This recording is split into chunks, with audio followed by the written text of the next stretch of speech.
Good morning class 9th। आज हम chapter number 2 page number 86 पे पेशी ऊतक का अध्ययन करेंगे। आप जानते हैं हमारे शरीर में मांसपेशियां होती हैं जिसके कारण हमारे शरीर का ढांचा पर्याप्त रूप से कार्य करता है। पेशी ऊतक एक लंबी कोशिका का बना होता है जिसे पेशीय रेशा भी कहा जाता है। यह हमारे शरीर में गति के लिए उत्तरदायी है। पेशियों में एक विशेष प्रकार की प्रोटीन होती है जिसे सिकुड़ने वाला प्रोटीन कहते हैं। इसके प्रकुंचन, संकुचन और प्रसार के कारण गति होती है। कुछ पेशियों की हम इच्छा अनुसार गति करा सकते हैं, जैसे अपने हाथ पैरों को हम अपनी इच्छा के अनुसार हिला सकते हैं। आँखों की पलकों को हम अपनी इच्छा के अनुसार चला सकते हैं। जीभ को हम अपने इच्छा के अनुसार चला सकते हैं। हाथ और पैर में विद्यमान पेशियों को हम अपनी इच्छा अनुसार आवश्यकता पड़ने पर गति करा सकते हैं या इनकी गति को रोक सकते हैं। इस तरह की पेशियों को ऐच्छिक पेशी कहा जाता है। इन पेशियों को कंकाल पेशी भी कहा जाता है क्योंकि ये अधिकतर हड्डियों से जुड़ी होती हैं और शारीरिक गति में सहायक होती हैं। सूक्ष्मदर्शी से देखने पर ये पेशियाँ हल्के और गहरे रंगों के एक के बाद एक रेखाओं और धारियों की तरह प्रतीत होती हैं। इसी कारण इसे रेखित पेशी भी कहते हैं। इस ऊतक की कोशिकाएं लंबी, बेलनाकार, शाखा रहित और बहुनाभीय होती हैं। आहार नली में भोजन का प्रवाह और रक्त नलिका का प्रसार एवं संकुचन जैसी गतियां ऐच्छिक नहीं हैं।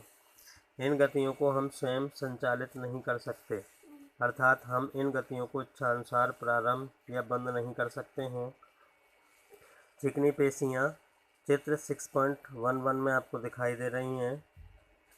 ये देख लीजिए आप।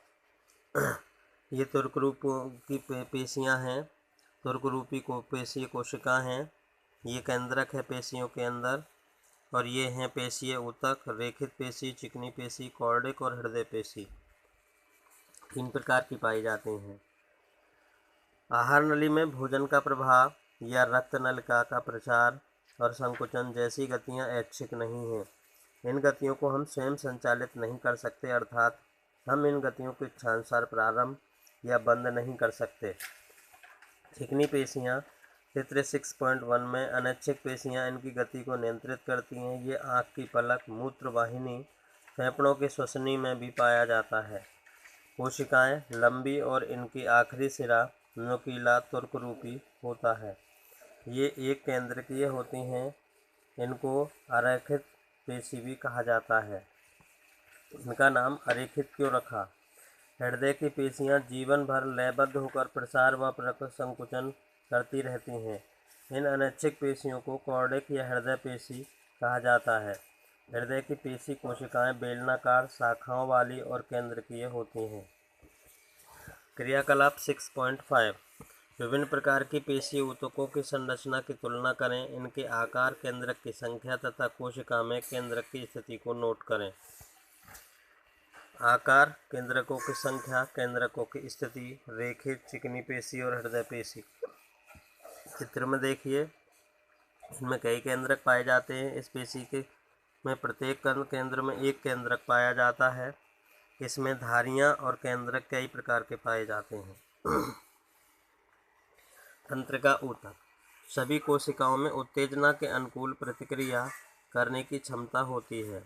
यद्यपि तंत्रिका ऊतक की कोशिकाएं बहुत शीघ्र उत्तेजित होती हैं। आपने देखा होगा, जब हमें कोई चोट लगती है या कीड़ा काटता है तो हमें तुरंत पता चल जाता है, या मच्छर काटता है, तो इसके कारण हम तुरंत ही उस मच्छर को हटाने का, उस कीड़े को हटाने का प्रयास करते हैं या चोट को पकड़ने का कार्य करते हैं तुरंत पता चलने पर। यह कार्य तंत्रिका ऊतक का कार्य होता है और इस उत्तेजना को बहुत ही शीघ्र पूरे शरीर में एक स्थान से दूसरे स्थान तक पहुंचाती हैं। इसमें मस्तिष्क, मेरुरज्जु यानी कि हमारा मेरुदंड तथा तंत्रिकाएं सभी तंत्रिका ऊतकों की बनी होती हैं। तंत्रिका ऊतकों की कोशिकाओं को तंत्रिका कोशिका या न्यूरॉन कहा जाता है। न्यूरॉन में कोशिकाएं, केंद्रक और कोशिका द्रव साइटोप्लाज्म होते हैं। इससे लंबे पतले बालों जैसी शाखाएं निकली होती हैं।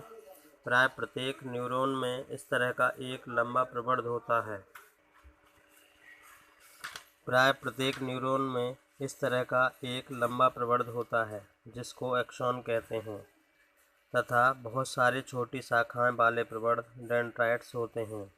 ये तंत्रिका कोशिका 1 मीटर तक लंबी हो सकती है। बहुत सारे तंत्रिका रेशे संयोजी ऊतकों के द्वारा एक साथ मिलकर एक तंत्रिका का निर्माण करते हैं। तंत्रिका रेशे में गुजरने वाली संवेदना को तंत्रिका स्पंदन कहते हैं। तंत्रिका का स्पंदन हमें इच्छानुसार अपनी पेशियों की गति करने में सहायता करता है। तंत्रिका और पेशीय ऊतकों का कार्यात्मक संयोजन प्राय सभी जीवों में मौलिक है। साथ ही यह संयोजन उत्तेजनाओं के अनुसार जंतुओं की गति प्रदान करता है। शेष का अध्ययन हम कल की वीडियो में करेंगे। धन्यवाद, जुड़े रहिए।